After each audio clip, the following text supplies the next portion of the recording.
What does it mean for something to be low in sugar? Where will the sweetness be coming from? And is tofu the best protein choice for this meal?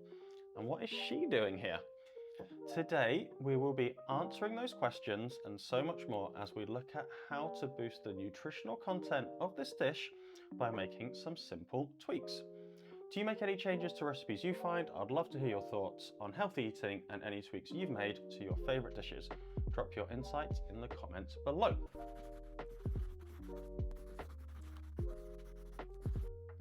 Hello, I'm the Jolly Spud and welcome to the channel. Today we are looking at a modern classic, sweet and sour tofu, as we go through my 3-step cooking process, covering some cooking tips and tricks along the way. But before we go through the recipe in detail, we're going to be learning or re-remembering some food facts. Graphs have been drawn and foods have been analysed, all so you don't have to. So join me as we dive into balancing flavours and boosting health benefits, making your favourite dishes tastier and better understood as we transform sweet and sour tofu into a healthier delight. The 3-step cooking process I've been developing over the years splits cooking into 3 steps, unsurprisingly, each focusing on a different aspect of the dish. The first step we'll be looking at is building the flavour. In this dish, we're going to be making the sauce, so we need to be thinking about where's the sweetness going to be coming from without adding loads of refined sugar, as well as fat and salt, as this is an easy option for flavour building. So to start, we're going to be getting lots of flavour from frying garlic, ginger, chilli, and then the tangy sourness will be coming from adding white wine vinegar. This contains about 5% of acetic acid by volume, which is excellent at controlling blood sugar levels, weight management, and reducing cholesterol. Then we're going to be adding some sugar, but only 1 tablespoon. This is a lot less than most of the recipes I was researching, and if you want to reduce this even further to 1 teaspoon, you can do so. So we're going to be getting most of the sweetness from naturally occurring sources, so the peppers and the pineapples. Most of the heavy lifting is going to be done by the pineapple, which contains a lot of sugar, but this is not too much of a problem, as pineapple also has so many health benefits that refined sugar never will, as sugar is only sucrose and it has nothing else to offer. So what the pineapple does bring to the table is a huge number of antioxidants, which are a group of molecules that reduce the number of free radicals in your body. This is good, as many unchecked radicals ultimately lead to chronic disease. So along with the antioxidants, pineapple is also a great source of vitamin C and manganese. Pineapple is also the only known food source of bromelain, a combination of enzymes that digest protein. This enzyme mix helps your body absorb the amino acids in your small intestine. You might have heard of people using pineapple to tenderize meat, and this is why it works. The bromelain starts to break down the meat.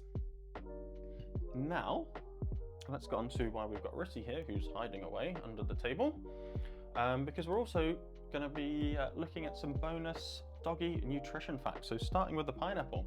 So Rissy, what have we got here? What's this? Yeah, so pineapple is a great treat or snack for a dog if it's given in small amounts.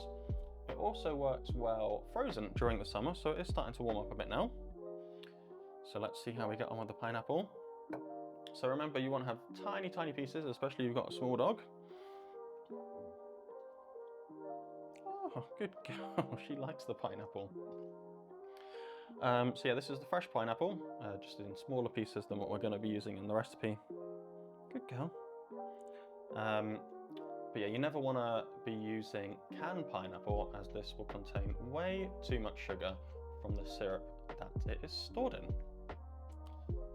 So on to our next source of natural sweetness in this dish, which is the red and yellow peppers, which are a lot lower in sugar than the pineapple, but it does have a lot of great nutrients.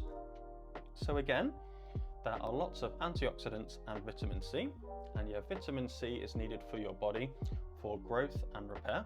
It also helps the body make collagen, a protein required for skin production. Good girl, Risty. So yeah, the peppers also contain a lot of carotenoids, which are responsible for the bright, vibrant colours you will be familiar with. Not only do the carotenoids make the peppers look great, but your body then goes on to convert them into vitamin A, which is needed for a healthy immune system and eyesight. Green peppers have all the good things as well, but aren't quite so sweet. They have more of a bitter taste, which is a great addition to balance out the sweetness from everything else. So we've got some red pepper here. So dogs are allowed bell peppers, as some people like to call them. Yeah, but never chili peppers though, as that's far too spicy for them and it will upset their little stomachs. Although they do prefer them cooked. I haven't cooked these for you, Rissy, because they do tend to struggle with the skins, but I've got very small pieces, even smaller pieces than the pineapple. Are you gonna like it, Rissy? Oh, good. No, she pretended to eat it and then she spat it out. Let's try her again. So we'll see how we're getting on. Oh, a little chew. Oh, she likes the smaller pieces, so we've got a few small pieces. Oh no, spat that one out again. She's a very polite dog. She pretends to eat, and then if she doesn't like it, she will spit it out. But you did a good job there. Okay, we'll finish you off on the pineapple. A few pieces left. All right, so on to some cooking tips. So cooking tip number 1. Because of all of this natural sweetness, there is no need to add lots and lots of refined sugar, as I've already briefly spoken about. And yeah, you'll be all the healthier because of it. You're a good girl. So overall, this dish will fall into the low sugar category, as the total sugar in the whole dish, the total weight of the dish as a whole, is less than 5 grams per 100 grams of the food, which is the definition used by the NHS, the National Health Service in the UK. So yeah, there we go. That is our definition for low sugar. And just so you know, if you see anything that has more than 22 grams per 100 grams of food, it is considered high sugar. All right, so now on to the main event, and that is the tofu. And answering the question, is tofu the best protein source for this dish? If you are vegetarian or vegan, then yes, of course. If you're wanting to include as much protein into your diet as possible, then maybe not. As we can see from the graph, chicken breast is right up there when it comes to protein. Tofu is still a great source, but if you really do not want to eat meat but want more protein, then you can chuck in another block of tofu to compensate. We can also compare the calories. There we go. So we can see that there's not too much between the three, so between the chicken breast, chicken thigh and the tofu. And then finally we can compare the fat content. So the chicken breast is much below the tofu and the thigh, but yeah, the amount of bad fat, so saturated fat, an example of a bad fat, is less than a gram per serving, so nothing to worry about really overall. Now on to our next cooking tip. So most of the time I cook my tofu in the oven, as it is such a quick and easy way to get it nice and crispy without the faff of endlessly turning it over and over when you're frying it, and it cooks evenly on all sides. This also reduces the amount of oil used to about 1 to 2 tablespoons, which is, yeah, again, it's a lot less than shallow frying, which is great as oil is so calorie dense. Any plant-based oil does contain lots of great nutrients, but it also comes with that extra baggage of all those calories. So on average, yeah, it's around 120 calories per tablespoon. Okay, so now we will see this in action when we get into the making of the dish in a few minutes' time. Now onto the final stage, the topping twist. This is when we like to think about one final little change that we could make to bring something different to the plate. So for this dish, the classic side is going to be rice, but why not use brown rice? This might not be much of a twist, maybe not a huge tip anymore, but brown rice is great. As it is a whole grain, it contains the full nutrients of the rice, and although the difference isn't huge, it is still there.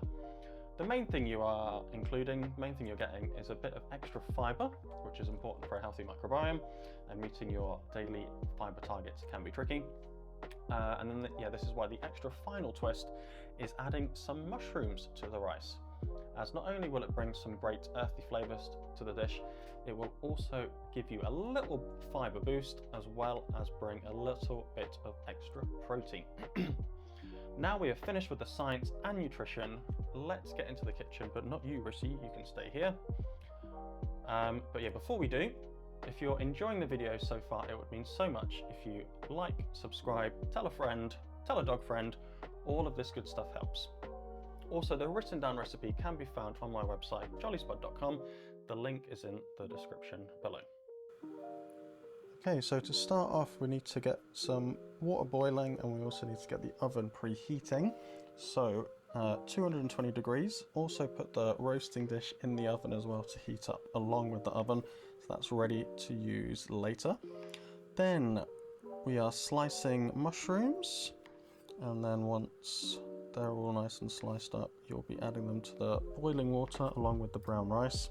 So we'll be cooking the brown rice according to the packet instructions, but yeah, we're doing this at the start as brown rice does tend to take longer to cook than regular rice. So that is, yeah, the topping twist is the fact that we are using brown rice and mushrooms. But yeah, doing it at the start because it takes the longest time to cook. Okay, so moving on to building the flavour. So we're going to be adding some dried chilies and cumin seeds to our saucepan with no oil. We just want to dry toast that. So while that is heating up and releasing some lots of lovely smelling cumin, that'll take a few minutes. So you'll be getting onto chopping the garlic, ginger and chilies during this time, and then dicing that up nice and small, as much as you like really, but yeah, smaller the better. Okay, it's now time to add the oil and the garlic, ginger and chili to the frying pan, saucepan, sorry, and be heating that up on a nice high heat for a few minutes. Again, not cooking it for too long, giving it lots of good stirring. Then when that's nice and sizzling away, we'll be moving on to adding the white wine vinegar, the sugar, and again you can add even less sugar than what I've added if you want. Then 2 tablespoons of soy sauce, and this will be acting as a salt replacement, so we won't be adding any extra salt. And yeah, the soy sauce is great as it has less sodium than regular salt, but it will help balance the dish.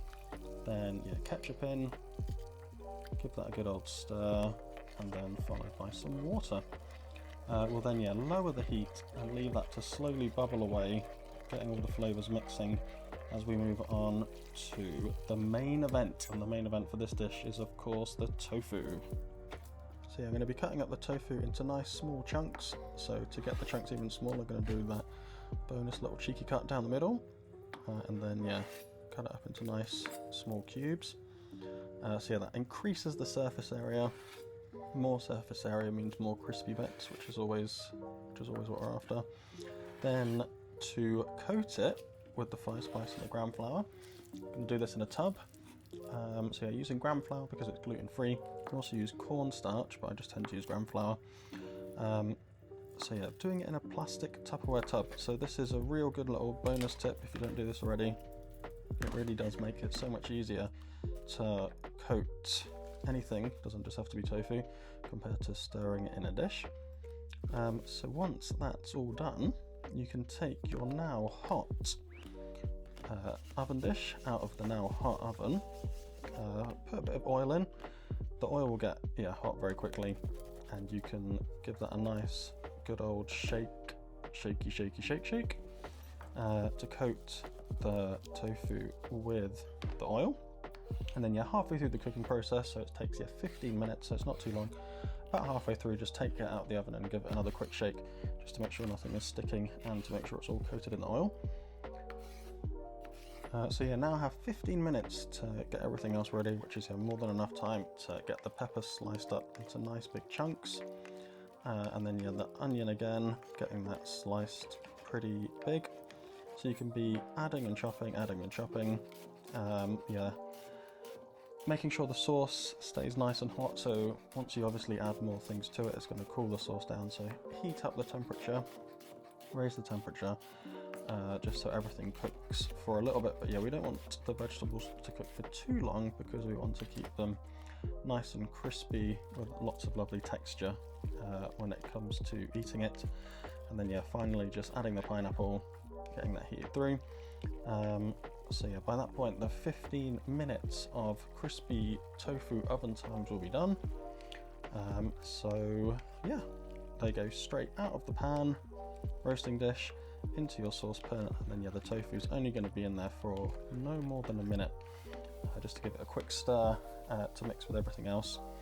And then yeah, the rice will definitely be done, and you are ready to plate up and start enjoying your dinner.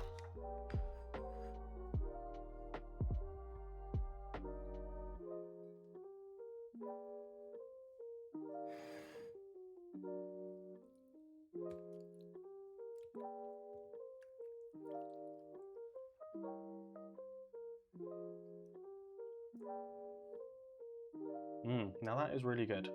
Unfortunately, no orange colour that you would have got from Uncle Ben. What you do have is something that's full of flavour, full of healthy nutrients, and yes, hopefully you would have seen it's pretty easy to make. So I hope you feel inspired enough to get into the kitchen and give it a go yourself. And if you haven't done so already, please do like and subscribe, and I will catch you in the next one. See ya!